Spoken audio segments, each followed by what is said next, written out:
같이 기도함으로 새벽기도 시작하겠습니다. 하나님 아버지 감사합니다. 하나님 욥기를 읽으면서 우리의 인생이 얼마나 미약한 것인지, 하나님의 은혜 없이는 살아갈 수 없는 얼마나 보잘것없는 존재인지 다시 한번 보게 됩니다. 바로 그런 우리를 위하여 예수 그리스도가 이 땅에 오셔서 우리와 함께 이 땅을 걸어주시고 우리의 긍휼히 여기심이 하나님의 마음을 알게 하셨습니다. 우리는 욥과 달리 하나님이 우리 가운데 계시다는 것을 알고 만지고 경험할 수 있는 성령이 우리 가운데 계시는 것을 감사해야 하며, 우리가 이 시간 아버지 앞에 나아가 기도할 때에 우리 가운데 응답하시고 살아계의 힘을 맛보아 알게 하신 하나님의 성령의 역사가 우리 가운데 충만히 역사하게 하여 주옵소서. 예수님의 이름 받들어 기도합니다. 아멘. 오늘은 욥기 23장 1절에서 17절입니다. 욥기 23장 1절에서 17절입니다. 욥이 대답하여 이르되 오늘도 내가 나에게 반항하는 마음과 근심이 있나니 내가 받는 재앙이 탄식보다 무거움이라. 내가 어찌하면 하나님을 발견하고 그의 처소에 나아가랴. 어찌하면 그 앞에서 내가 호소하며 변론할 말을 내 입에 채우고 내게 대답하시는 말씀을 내가 알며 내게 이르시는 것을 내가 깨달으랴. 그가 큰 권능을 가지시고 나와 더불어 다투시겠느냐? 아니로다. 도리어 내 말을 들으시리라. 거기서는 정직한 자가 그와 변론할 수 있은즉 내가 심판자에게서 영원히 벗어나리라. 그런데 내가 앞으로 가도 그가 아니 계시고 뒤로 가도 보이지 아니하며 그가 왼쪽에서 일하시나 내가 만날 수 없고 그가 오른쪽으로 돌이키시나 배울 수 없구나. 그러나 내가 가는 길을 그가 아시나니 그가 나를 단련하신 후에는 내가 순금같이 되어 나아오리라. 내 발이 그의 걸음을 바로 따랐으며 내가 그의 길을 지켜 치우치지 아니하였고 내가 그의 입술의 명령을 어기지 아니하고 정한 음식보다 그의 입의 말씀을 귀히 여겼도다. 그의 뜻이 일정하시니 누가 능히 돌이키랴. 그의 마음에 하고자 하시는 것이면 그것을 행하시나니 그런즉 내게 작정하신 것을 이루실 것이라. 이런 일이 그에게 많이 있느니라. 그러므로 내가 그 앞에서 떨며 지각을 얻어 그를 두려워하리라. 하나님이 나의 마음을 약하게 하시며 전능자가 나를 두렵게 하셨나니 이는 내가 두려워하는 것이 어둠 때문이나 흑암이 내 얼굴을 가렸기 때문이 아니로다. 아멘. 엘리바스의 말을 들은 욥의 반응이 오늘 23장에 등장하죠. 엘리바스가 말한 하나님은 어떤 하나님입니까? 매정하고 마치 저울을 들고 한 사람의 선과 악을 이렇게 저울질하고 계시다가 한쪽으로 기울면 바로 그를 때리고 저주할 준비가 되어 있는, 어떻게 보면 매정한 하나님, 무서운 하나님, 그런 하나님을 엘리바스가 이야기를 하는 거죠. 하지만 욥은 압니다. 하나님이 그렇게 단순하고 무섭고 매서운 그런 하나님은 아니시다. 그런 하나님이 될 수 없다. 그걸 욥은 알죠. 하지만 욥은 한편으로 답답해요. 그걸 친구들에게 완전히 입증할 수도 없고 그렇다고 자기도 하나님을 완전히 이해할 수도 없고 지금 고난 가운데 과연 어떻게 해야 하는가? 탄식할 수밖에 없는 거죠. 2절에서 4절 세 번역입니다. 오늘도 이렇게 처절하게 탄식할 수밖에 없다니 내가 받는 이 고통에는 아랑곳 없이 그분이 무거운 손으로 여전히 나를 억누르시는구나. 아, 그분이 계신 곳을 알 수만 있다면, 그분의 보좌까지 내가 이룰 수만 있다면, 그분 앞에서 내 사정을 아뢰련만, 내가 정당함을 입이 닳도록 변론하련만. 그러니까 하나님을 만나서 모든 것들을 좀 해결받고 싶고 하나님이 어떤 분이라는 것을 좀 시원스럽게 경험하고 뭔가 자신의 인생에서의 결말과 결론을 뭔가 얻고 싶은데 그저 고통만 있으니까 하나님 뵙고 싶습니다. 하나님의 말씀을 듣고 싶습니다. 엘리바스의 말처럼 하나님은 그저 그렇게 매섭고 무섭기만 한 정죄만을 즐기신 하나님 아니시지 않습니까? 저 하나님한테 호소하고 싶고 하나님의 답도 듣고 싶습니다. 이 이야기죠. 하나님이 어떤 분이신지 다시 한번 제가 깨달아 알고 뭔가 경험하기 원합니다. 돌파구가 생기기 원합니다. 이 욥은 어떻게 보면 헤매고 있는 거죠. 사실 엘리바스의 말이 맞지 않다라는 건 분명히 알지만, 그래서 7절에 이런 말 하죠. 내게 아무런 잘못이 없으니 하나님께 떳떳이 말씀드릴 수 있을 것이다. 내 말을 들으시고 나서는 단호하게 무죄를 선언하실 것이다. 분명히 하나님의 뭔가 선하심에 대한, 그리고 엘리바스가 이야기하는 하나님과는 다른 하나님이다라는 분명한 이 확신은 있는데 계속 하나님을 만나지 못하니까 8절 9절에 이런 말 하죠. 그런데 내가 앞으로 가도 그가 아니 계시고 뒤로 가도 보이지 아니하며 그가 왼쪽에서 일하시다 내가 만날 수 없고 그가 오른쪽으로 돌이키시나 배울 수 없구나. 하나님의 어떠한 일말의 어떤 그 임재나 하나님의 보이심이 욥에게는 경험되지 않는 거죠. 답답한 거예요. 그래도 욥은 믿음 가운데 포기하지 않죠. 10절부터 12절. 그러나 내가 가는 길을 그가 하시나니 그가 나를 단련하신 후에는 내가 순금같이 되어 나아오리라. 이 말이 굉장히 유명한 구절이죠. 근데 이 구절 자체는 뭐냐면 하나님이 나를 아시기 때문에 하나님이 나를 검증하시고 단련하시면 그 분명하게 나의 무죄, 나는 순금같이 하나님 앞에 문제가 없다라는 것이 드러날 것입니다. 이 이야기하는 거예요. 10에 12절. 내 발이 그의 걸음을 바로 따랐고 내가 그의 길을 지켜 치우치지 아니하였고, 결백을 이야기하는 거죠. 12절. 내가 그의 입술의 명령을 어기지 아니하고 정한 음식보다 그의 입의 말씀을 귀히 여겼도다. 그러니까 결국 요지는 하나예요. 나는 죄가 없는데 하나님이 이러한 일을 나에게 행하셨고, 그 행하심이 분명히 하나님이 어떤 권선징악과 인간응보의 하나님도 아니고, 엘리바스가 말하는 매정하고 무서운 그런 하나님이 아니신데 이러한 일들이 벌어진 거에 대하여 내가 하나님 앞에 나아가 이야기하고 뭔가 해결받고 싶고 답을 얻고 싶다 하지만 하나님이 지금 보이지 않는다. 딱 이 이야기하는 거죠. 그러다 보니까 이렇게 계속 살아간다면 너무 막연한 거예요. 뭔가 답이 나오지 않고 미래에 대한 그림이 그려지지 않으니까 하나님이 악하시지 않다라는 걸 알겠는데, 그렇다고 하나님과의 어떤 미래가 선명하게 보이지 않는 그 답답함이 있는 거죠. 그래서 16절. 하나님이 나의 마음을 약하게 하시며 전능자가 나를 두렵게 하셨나니. 자신의 삶에서 뭔가 하나님이 뚜렷하게 보이고 하나님의 임재가 보이고 우리가 등대가 보이면 어둠 가운데서도 희망이 생기고, 우리가 동굴 안에 있어도 조그만 빛이 한 줄기의 빛이라도 들어오면 소망이 생겨요. 왜냐하면 그걸 따라가면 나아가는 출구가 있겠지, 나아갈 길이 있겠지라는 소망이 생기기 때문이죠. 근데 지금 욥에게 그 빛이 안 보이는 거죠. 마찬가지예요. 우리가 욥뿐 아니라 그 누구도 이런 상황이 있으면 두려울 겁니다. 미래가 그려지지 않을 때 마음이 흔들리고 혼란이 오고 약해지는 거죠. 우리가 하나님을 믿지만 하나님을 통해서 미래가 그려지지 않을 때 불안하고 흑암과 어두움과 혼란이 오는 거죠. 마음이 약해지고 흔들리고. 하나님 안에서의 미래가 보여진다. 이게 되게 중요한 문제죠. 믿음 가운데 그걸 소망이라고 부를 수 있는 거 아닙니까? 그건 인간관계도 마찬가지예요. 남녀 사이도 마찬가지죠. 어느 남성이 이런 이야기를 합니다. 외모가 예쁘거나 화려하진 않지만 수수하고 소박하고 털털하고 귀여운 여자. 그래서 전 마음에 참 들었습니다. 제가 찾던 이미지에 가까웠으니까요. 정말 꽁냥꽁냥 서로를 아껴줬습니다. 하는 직업도 비슷하고 공유할 것도 많고 고민도 잘 들어주고 서로 성장하는 데 필요한 자극을 주는 정말 둘도 없는 커플이었죠. 제 생각엔 정말 이상적인 커플이었습니다. 그런데 며칠 전부터 여자친구의 태도가 조금씩 이상하다는 걸 느꼈죠. 연락도 안 하고 약간 무심해지고 거리를 두고.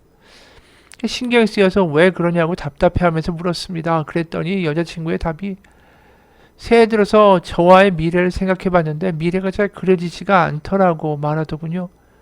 전 정말 어떻게 해야 됩니까? 그렇죠. 어떤 관계가 유지되고 계속 지속될 때 가장 중요한 게 뭘까요? 현재도 중요하지만 미래가 그려져야 되는 거 아니겠어요? 결국 이 여자친구가 상대방과의 미래가 그려지지 않을 때에 지금의 현재의 관계가 의미가 없다라고 이야기하는 거죠. 그러니까 관계를 유지할 수 있는 힘은 어디에 있는 겁니까? 상대방과 함께 할 때 그려지는 미래가 있을 때, 소망이 있을 때 가능한 거죠. 신앙도 마찬가지예요. 하나님과의 관계에서 미래가 그려질 때에 우리가 그 빛을 바라보고 나아갈 수 있지 않겠어요? 신앙에서 가장 중요한 게 결국 소망이 아닐까요? 하나님과의 미래를 분명하게 바라보고 간 사람들이 굉장히 많죠. 하나님의 그 계시, 하나님의 약속을 믿는 것 자체가 미래를 그리는 거 아닙니까? 아브라함이 그 어려운 상황에서 자식이 없는데 내가 너로 말미암아 큰 민족을 이루고 내 이름을 창대하게 하겠다라는 약속, 그 하나님의 그림, 미래를 바라보고 아브라함이 정말 어려운 상황에도 믿고 나아갔다. 그게 믿음이라고 이야기하는 거 아닙니까? 결국 하나님이 주신 것은 하나님이 만드실 미래였던 거죠. 그래서 하나님과 그 미래를 같이 소유하고 동행하였다. 그게 믿음이다라고 말하는 것입니다. 노아도 마찬가지죠. 노아도 120년 동안 하나님이 결국 홍수를 일으키시겠다는 그 미래의 그 약속을 믿고 방주를 만들죠. 그런데 비는 하나도 안 오고 홍수가 날 것 같지도 않은데 혼자 방주를 만들 때 매일매일마다 사람들한테 조롱당하고 비웃음 받고 매일매일 수치와 모멸감이 있지 않았을까요? 근데 어떻게 버텼을까요? 하나님의 미래를 소유했기 때문이죠. 신약 성경도 마찬가지예요. 예수님이 죽으시고 부활하시고 승천하신 다음에 12 제자들과 초대교회 성도들의 삶이 다 순탄했던 게 아닙니다. 그들이 핍박을 당하고 순교를 당했죠. 뭔가 하나님이 그 아들을 보내시고 부활까지 하게 하셨는데 왜 그들의 삶이 이렇게 어렵고 핍박받고 순교받을까? 이해가 안 갈 수 있죠. 이런 역경과 고난이. 그리고 언제 끝날까 두려울 수도 있습니다. 하지만 그들이 그 상황을 견딜 수 있었던 유일한 이유는 주님과의 함께할 미래가 분명했기 때문이죠. 주님이 오실 것이고 우린 부활하여 그분과 함께 흰옷을 입고 하나님의 백성으로 살게 될 것이다. 그 미래에 대한 그림이 분명했기 때문에 그들이 하나님을 믿고 흔들리지 않았다라는 거죠. 욥에게 지금 없는 게 뭐냐면 미래가 하나님 안에서 그려지지 않는 거예요. 그래서 성경에서는 하나님을 믿는다라는 것은 하나님과의 미래가 그려지고 소망이 존재하는 것이 믿음이다라고 이야기하는 거죠. 로마서 8장 24절 25절 우리가 소망으로 구원을 얻었음에 보이는 소망이 소망이 아니니 보는 것을 누가 바라리요. 만일 우리가 보지 못하는 것을 바라면 참음으로 기다릴지니라. 그러니까 소망, 참 소망은 보이지 않는 것을 믿고 기다리는 것이 참 소망이고 하나님이 결국 그 미래를 이루실 것이다 라는 것을 믿는 것이 참 믿음이다 라고 말하는 거죠. 그리고 하나님이 그것을 이루실 것이다 라는 것을 나의 일방적인 주장이나 나의 일방적인 믿음으로만 하라고 하나님이 하시지 않고 그 미래를 품을 수 있는 능력, 그것을 확신할 수 있는 우리 가운데 확신, 그것을 우리 가운데 역사하시는 힘이 성령님이다라고 또 말한다라는 거죠. 로마서 5장 5절 소망이 우리를 부끄럽게 하지 아니함은 우리에게 주신 성령으로 말미암아 하나님의 사랑이 우리 마음에 부은 바 됨이니. 그러니까 하나님에 대한 미래를 꿈꾸게 되는 것, 하나님의 우리 가운데 부어주시는 소망, 성령으로 말미암아 가능한 것이다. 그래서 로마서 15장 13절에 사도 바울은 이런 간구를 표현합니다. 로마서 15장 13절 소망의 하나님이 그냥 하나님이 아니에요. 소망의 하나님, 하나님 안에서 미래를 그릴 수 있게 해주신 하나님이 모든 기쁨과 평강을 믿음 안에서 너희에게 충만하게 하사 성령의 능력으로 소망이 넘치게 하시기를 원하노라.